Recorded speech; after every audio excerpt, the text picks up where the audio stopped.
So yesterday what we had done, हमने new chapter start किया था, unit number 12 the farmers barn. We were on second page number 109 and we were doing Urdu translation. So मैं वहीं से continue करूँगी. तब किसान और उसकी बीवी ने महसूस किया कि पहाड़ियों के पार वाले और दूर दराज आए रिश्तेदार कज़न्स कदे अफसुदा दिखाई दे रहे हैं. किसान ने पूछा क्या मसला है. अब किसान ने क्या नोटिस किया और उसकी बीवी ने कि जो दूर दराज से रिश्तेदार जो दावतनामे पे आए थे वो बहुत अफसुदा दिखाई दे रहे थे. तो वो सोचे थे सब तो अपनी पार्टी इंजॉय कर रहे हैं, दावतनामा सब लजीज खाने खा रहे हैं, खुशी का इजहार कर रहे हैं, तो ये क्यों इतने अफसुदा हैं. There must be something wrong with my food, said the farmer's wife, and she tasted a piece of pie to make sure. The food is fine, thank you, the cousins from all over the hills and far away replied quietly, but this year our crops have failed and we have no corn to eat or save in our barn for winter.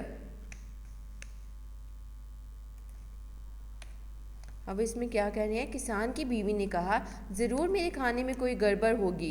अब जब वो अफसुदा दिखाई दे रहे थे तो किसान की बीवी ने इमेजिन किया कि मुझे लगता है कि शायद मैंने खाना अच्छा नहीं बनाया, मेरे खाने में कोई गड़बड़ है, इसलिए वो शायद अफसुदा हैं.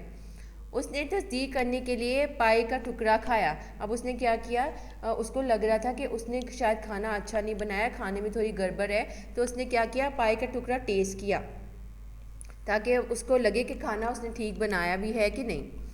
पहाड़ियों के पार वाले और दूर दराज से आए रिश्तेदारों ने पुरसकून अंदाज में जवाब दिया, खाना उम्दा है. अब जो पहाड़ी इलाके जो रिश्तेदार और दोस्त पहाड़ी इलाकों से आए थे उन्होंने पुरसकून अंदाज में उन्हें कहा कि खाना बहुत लजीज है और खाने में कोई ऐसी गड़बड़ नहीं. और किसान की बीवी ने कहा शुक्रिया. फिर उन्होंने कहा लेकिन इस साल हमारी फसलें अच्छी नहीं हुई और हमारे पास खाने के लिए या सर्दियों के लिए घर में अनाज बचा कर रखने के लिए गल्ला नहीं है. अब उन्होंने बताया कि हमारे पास जो है इस बार उनकी जो फसलें थी वो अच्छी नहीं हुई और उनके अफसुदा रहने की वजह यही थी कि वो इस दफ़ा इसलिए इतने सैड थे, अफसुदा थे कि उनकी फसलें अच्छी नहीं होगी. और उनके पास उन्होंने कहा कि हमारे पास सर्दियों के लिए भी अनाज हमने बचा कर नहीं रखा. Now coming to the next. Don't worry, cried the farmer. There's plenty here for all. Take as much as you like home with you and then come back for more. अब इसमें क्या कहा,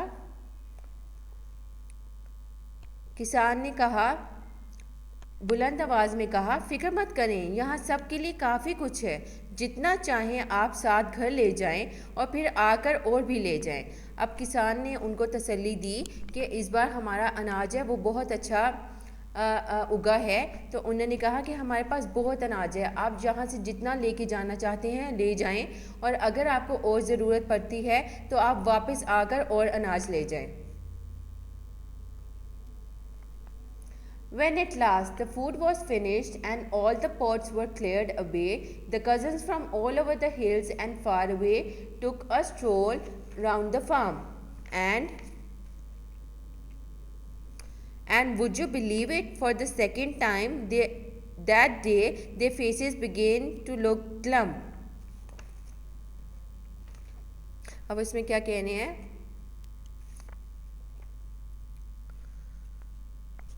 किसान ने बुलंद आवाज़ में जब उनको कहा फ़िक्र नहीं करें, यहाँ सबके लिए काफ़ी कुछ है, जितना चाहें आप लेके जा सकते हैं और आप चाहें तो फिर आकर और ले जाएं.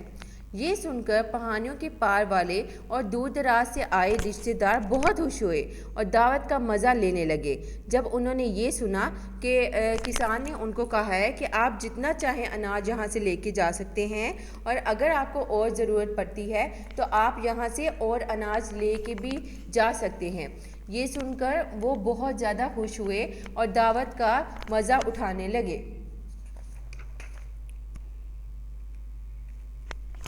जब आखिरकार खाना ख़त्म हुआ और तमाम बर्तन उठा लिए गए तो पहाड़ियों के पार वाले और दूर दराज से आए रिश्तेदारों ने फार्म के गिर्द चहलकदमी की. और क्या आप यकीन करेंगे कि उस दिन दूसरी बार उनके चेहरे उदास होना शुरू हो गए. अब क्या किया, अब जब किसान ने उनको तसल्ली दी कि आप जितना चाहें